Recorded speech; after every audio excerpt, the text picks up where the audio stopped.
Oh, well, good morning. Good morning, everybody. This is the Anthony Gargano Show, presented by Rite Aid, your neighborhood pharmacy. Visit your local Rite Aid today. Stock up on allergy relief or immunizations for RSV, shingles, and more. Walk in, schedule a vaccine appointment at riteaid.com. Well, good morning. A happy Monday to all across the Delaware Valley. It's a beautiful day, and it's game two. And game one, obviously, rebounding was at the center stage. So much to talk about when it comes to the series, the scare that happened with Joe. But let's start on with the big picture. And the big picture is I'm not depressed or dejected after what I saw after game one. Now, obviously, Embiid's that knee has to get him through the series, right? And let's not even talk about anything but this series. It's got to get him through. If it can't get him through, obviously they got no chance. And you saw it. Like when he comes down awkwardly on that knee, and it scared him, right? It scared him. Like it scared all of us. We all had the same thought. Like when that knee lands like that, oh no. Well, when it happened, we all held our breath, and then it was like you had to deal with halftime and Stephen A, right? Barking at halftime, vomit emoji, right? Like we had to deal with all that stuff. And then the next thing you know, he comes out and he's playing. It's like, oh God. You want to talk about like ups, downs. And it was interesting because you saw the way they ended the first half, it just got ugly, right? Without him, they sagged, no chance.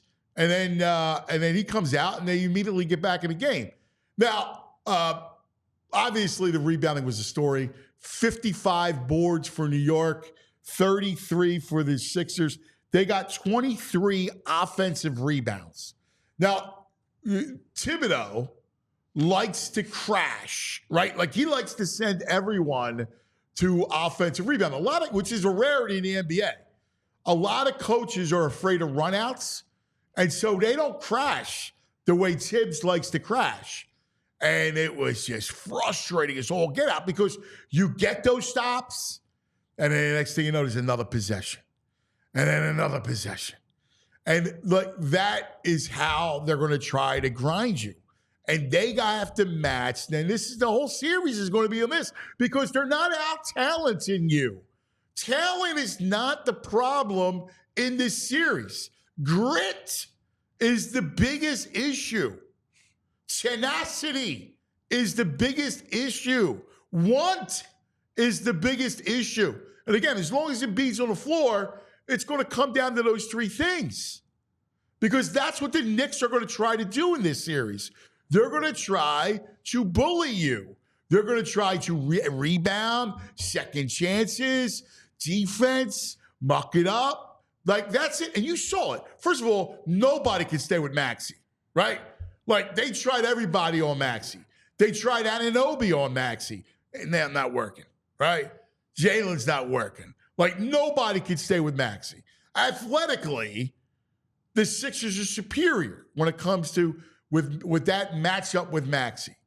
Now, Embiid, it comes down to basically Embiid was gassed at the end of that game, right? There was a couple misses. He missed a couple threes. And that was the difference between Miami and the Knicks on Saturday night.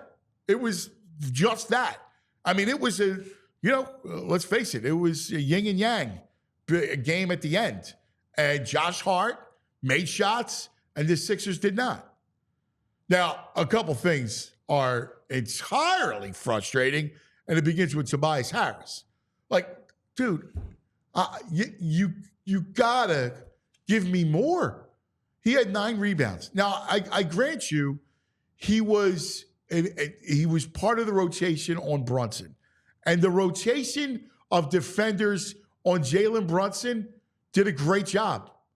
Like he was 8 for 26, 1 for 6 from 3. Like they did a great job swarming Brunson. But dude, I got to get more out of you. I got to get more out of Tobias Harris. Come on, bro.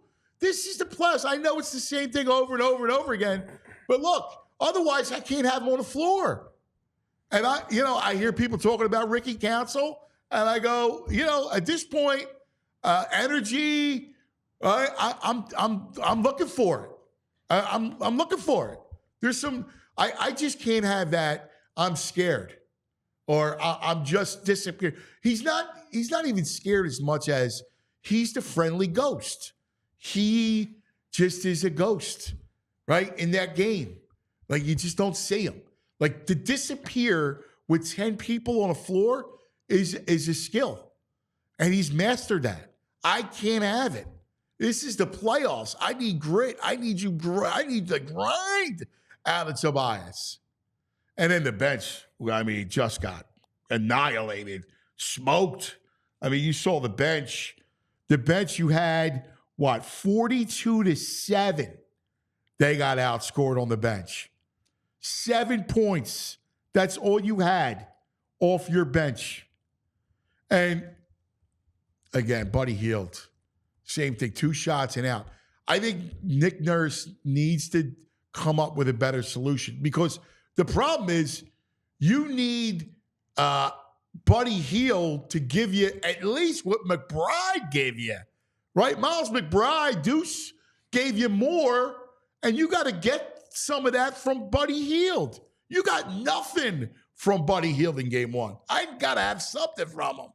And I get it. If he doesn't make 2 shots, you're out of the game. But I don't know that that's healthy. I don't know that you're going to be able to get that. He's not Korkmaz, right? Like he should be able to give you more and give you something on a consistent basis. So you got to get more out of him. Listen. You knew Nico wasn't going to have the same game that he had against Miami, but I'll take the energy out of him. I think the rotation is a little off. I'm curious to talk about this today and see what you guys think. But having Embiid play the entire third quarter, I don't know. I get it. I get the rhythm of it. But I almost need a more traditional rest, end of the third, early fourth, and then just go balls to the wall last 10 of the game. I kind of want to go back to that, because he looked, and again, before he gets his wind back, it's basketball wind, right? Like in that game, he had a couple things. He had a big scare. So the scare was real. Like that was a frightening scare for him. And mind you, the play itself was sick. Like it was like a monster play. It was Godzilla off the backboard to himself and a jam. And it's a shame, because when it came down, oh my God, you couldn't even celebrate the move, which was unbelievable. But I think between the scare, his mind on his knee, and then just basketball wind. Ultimately, he played, 37 minutes. He gave you 29, 8, and 6. But at the end, he was tired. Like the shots were short, right? The glass was an issue. Like he doesn't have that spring to rebound. Like he needs help. Even if you got to mix in Mo Bamba, right? Like you got to get some help. Mitchell Robinson came in for the Knicks and gave them big minutes. He had 12 rebounds, 7 offensive boards. So you're going to have to mix a little bit with, I think, you get a couple minutes out of your bigs. I think Nick saw it now, and I think now it's his turn to kind of counterpunch. I think they win tonight. I do. I'm not afraid of what I saw. I looked at them, and I still think, and again, it all hinges on Embiid, but it may sound stupid. I look at it, and I go, I'm undeterred. They should win. If Embiid's knee holds up, they should win this series. And I think they win tonight. So we'll get into it. That's Popping Off, brought to you by Olipop. You got to check out Olipop, all right?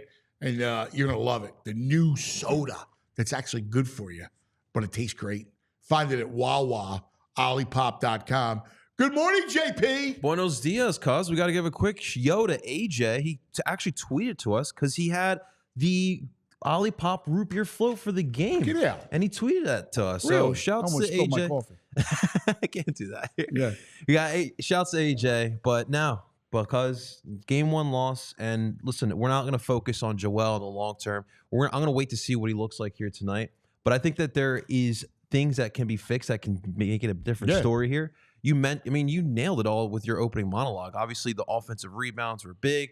The bench points were big as well. But it's clear to me that there was a lot of things that Knicks were doing. Like, obviously, Josh Hart and Miles McBride are not going to do that again. Like, the fact that they were spacing out the court the way they were, it's just not going to happen here again. So, Nick Nurse, you got to rebound. That's come on, thing. JP. 23-9 is rebound. unacceptable. Tell that to Anthony and Massimo. Box out. It's the name of the game. Come on. Offensive rebound, and it was the big thing. But game 2 here, we turn it back around, cause at Madison Square Garden, of course, we'll talk about the activities outside of Madison Square Garden by the fans, but that should push the people. You know what's nuts? So let me tell everybody.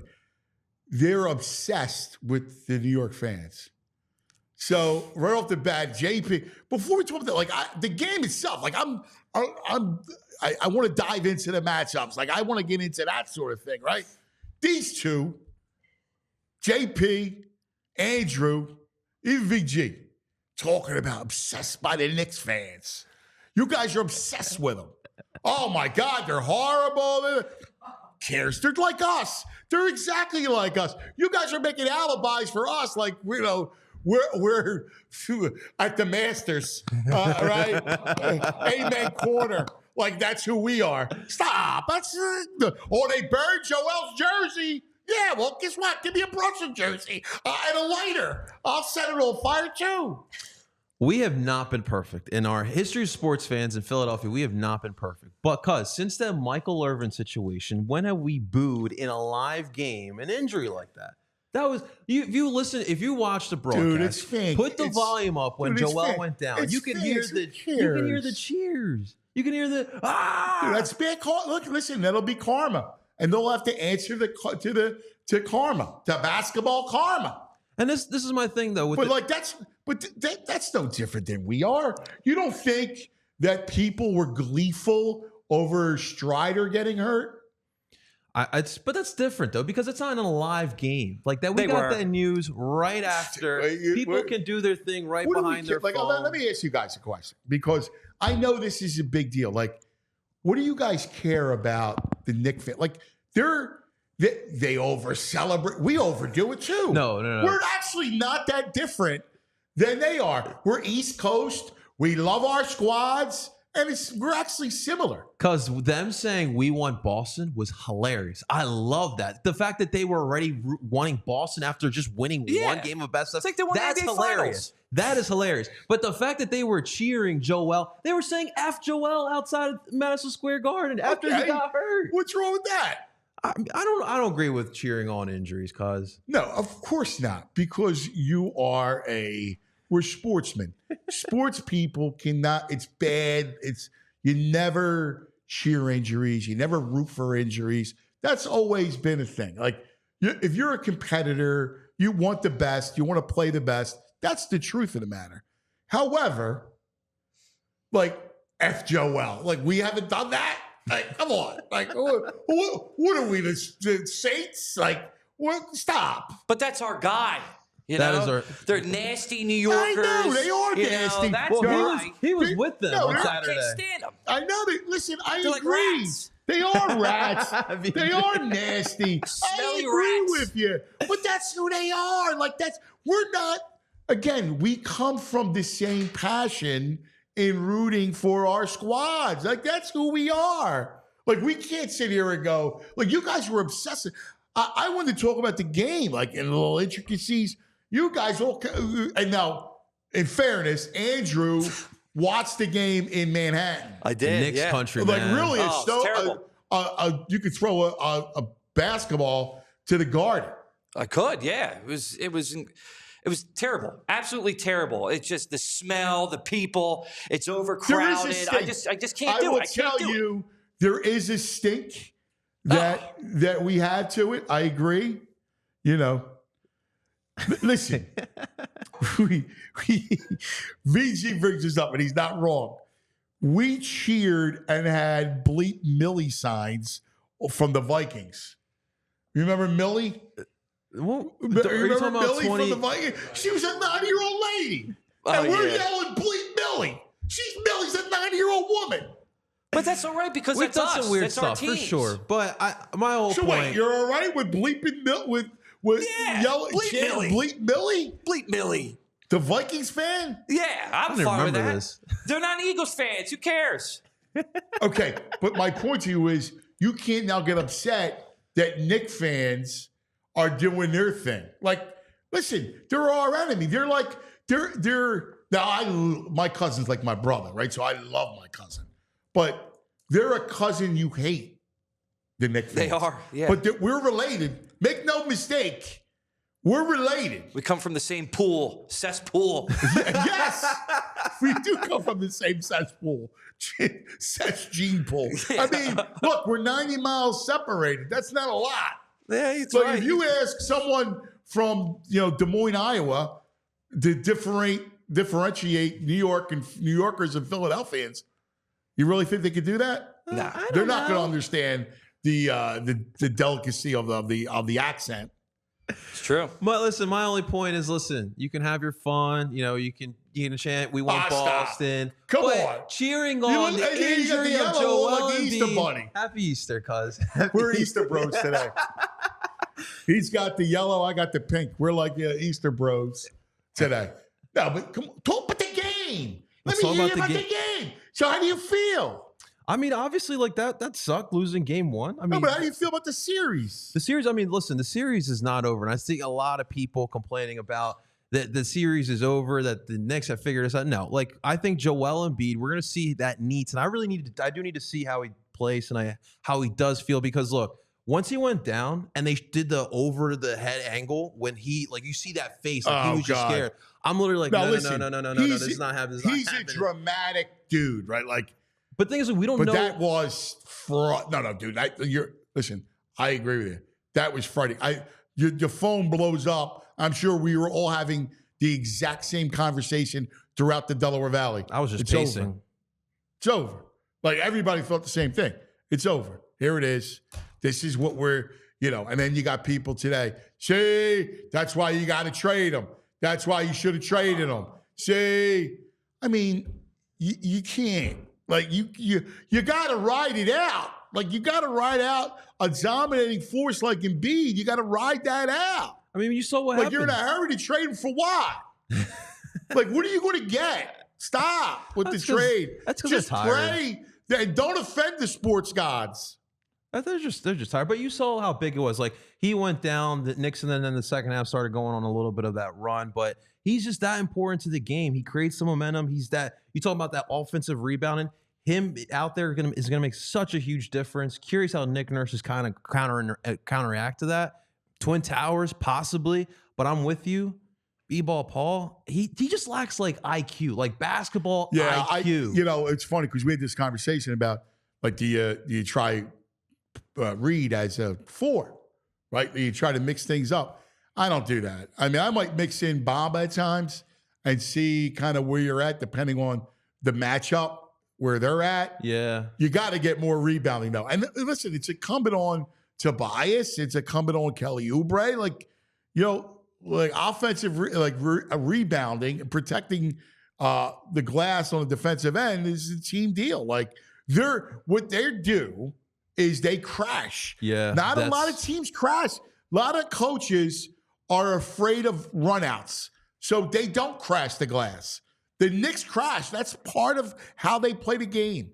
They want to beat you up, and they want second chances. Second chance opportunities are just backbreakers, right? Like, they're momentum changers and backbreakers. They take your will.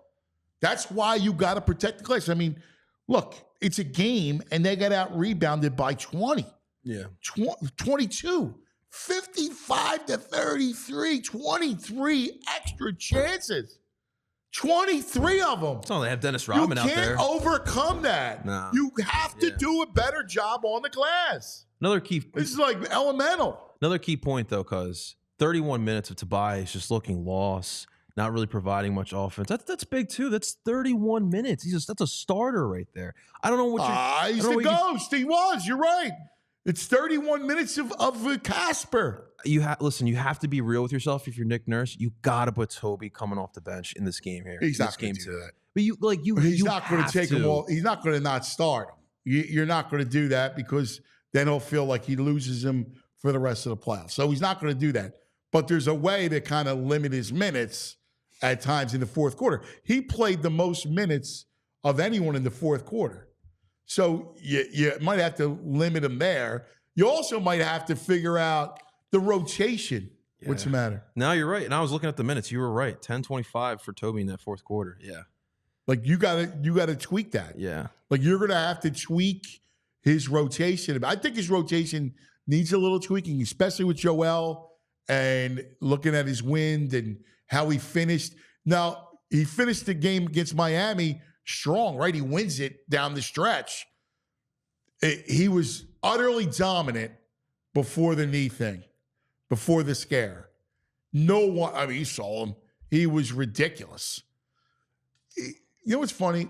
I look at superstars, and every superstar, I mean, go back to Jordan, go back to Bird, go back to Julius Erving, when, those days, all through Kobe, LeBron, Steph.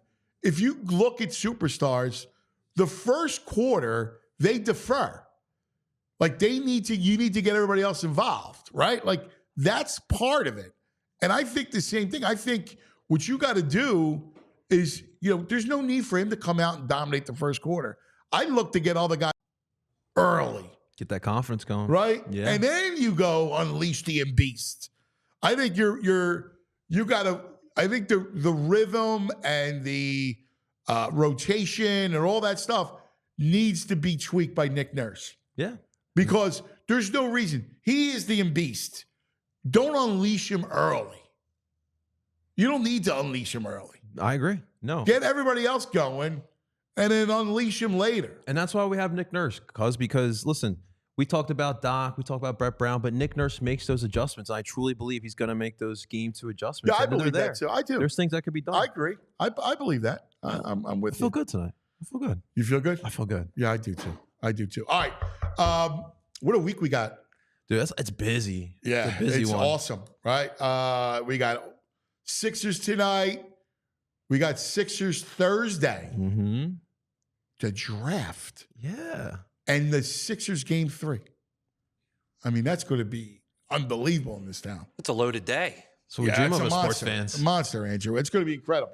All right, so today we have David Murphy.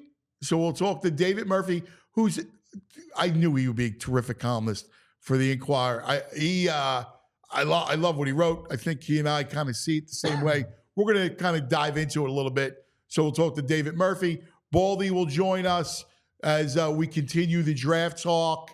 So Baldy will be with us Monday, Wednesday, and Friday to kind of get us all set.